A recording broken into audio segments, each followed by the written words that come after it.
نحمده ونصلي ونسلم على حبیبہ الکریم اما بعد۔ عزیز طلبہ، کل کے درس میں حرکات کی ادا کے بارے میں بیان کیا گیا کہ حرکات کی ادا کس طرح ہونی چاہیے، فتحہ کی ادائیگی کیسی ہو، ضمہ کی کیسی ہو، کسرہ کی کیسی ہو۔ اسی سے متعلق کچھ فوائد اور بیان کیے جا رہے ہیں۔ ایک فائدہ اس فصل کے تحت یہ ہے کہ کلمہ مجریہا جو سورہ ہود میں ہے، اصل میں یہ لفظ مجراہا ہے، را کا فتحہ اور پھر اس کے بعد الف کے ساتھ، جس کو ہم مجریہا پڑھتے ہیں۔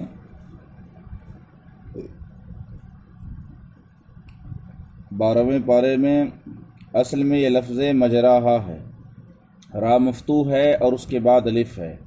اس جگہ امام حفص رحمۃ اللہ علیہ کے نزدیک امالہ ہے۔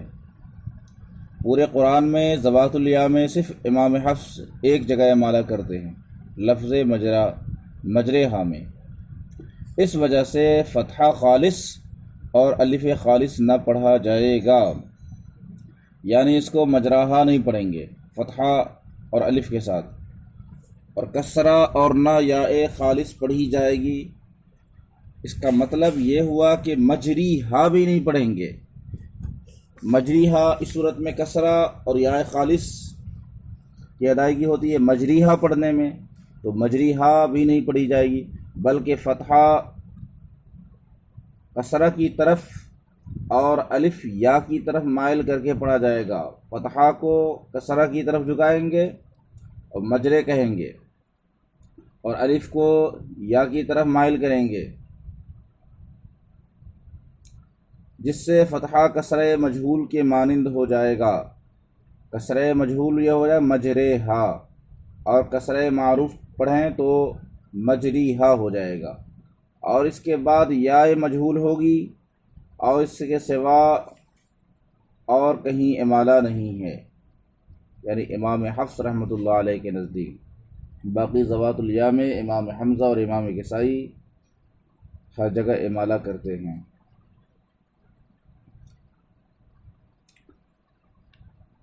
دوسرا فائدہ، کسرہ اور ضمہ کلام عرب میں مجہول نہیں بلکہ معروف ہیں،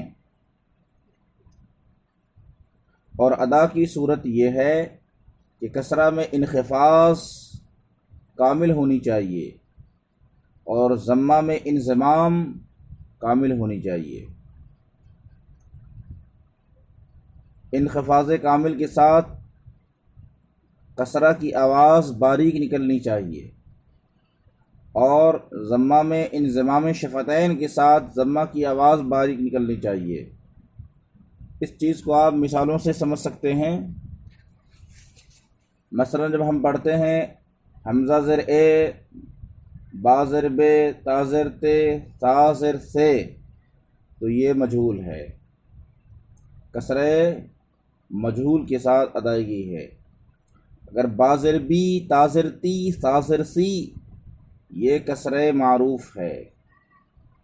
اسی طرح با پش بو، تا پش تو، سا پش سو، جیم پش جو، یہ کسرہ مجہول ہے۔ لیکن با پش بو، تا پش تو، جیم پش جو، ہا پش بو پڑھنا یہ یہ ضمہ معروف ہے۔ تو انضمام کامل یہ ہے کہ با پش بو پڑھا جائے، تا پش تو پڑھا جائے، اور انضمام ناقص یہ ہے کہ با پش بو، تا پش تو پڑھا جائے۔ انخفاض کامل کسرہ میں یہ ہے کہ با زر بی، تا زر تی، سا زر سی پڑھا جائے، اور انخفاض ناقص یہ ہے کہ بے زر بے، تے زر تے، سے زر سے پڑھا جائے۔ جیسا کہ اکثر مکاتب کے اندر جو گاؤں میں مکاتب چلتے ہیں، اساتذہ اسی طریقے سے مجہول پڑھاتے ہیں، یہ غلط طریقہ رائج ہے۔ کسرہ اور ضمہ کلام عرب میں مجہول ہیں ہی نہیں بلکہ یہ معروف ہیں، اور اس طرح کی ادائیگی یہ کلام عرب کے خلاف ہے، اور جو معہود ہے اس کے بھی خلاف ہے۔ لہذا اس کو اس طرح سے نہیں پڑھنا چاہیے۔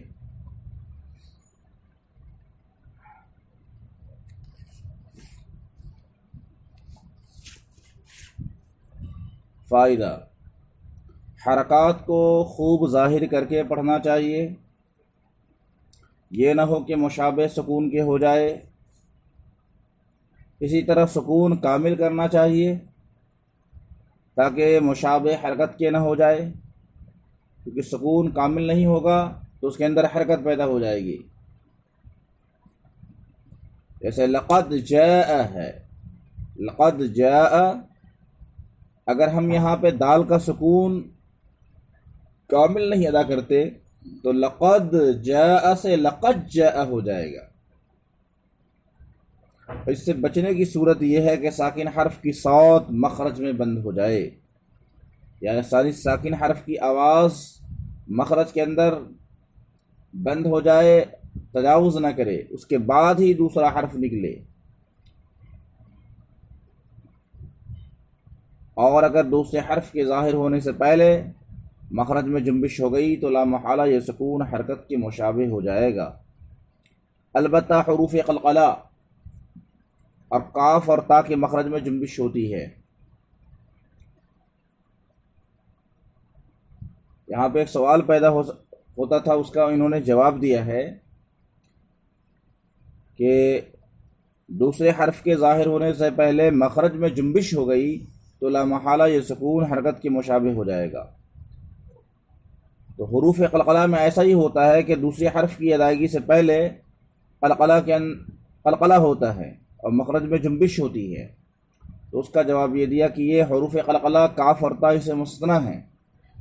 فرق اتنا ہے کہ حروف قلقلہ میں جنبش سختی کے ساتھ ہوتی ہے، کاف اور تا میں نہایت نرمی کے ساتھ جنبش ہوتی ہے۔ جیسے قالت، لیکن فلق سختی کے ساتھ جنبش ہوئی۔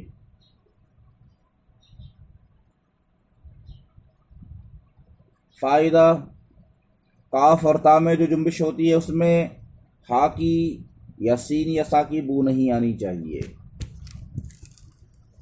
غلطی کے سبب اس کے اندر ہا کی یا سین یا سا کی بو آ جاتی ہے، اس سے احتراز کرنا چاہیے۔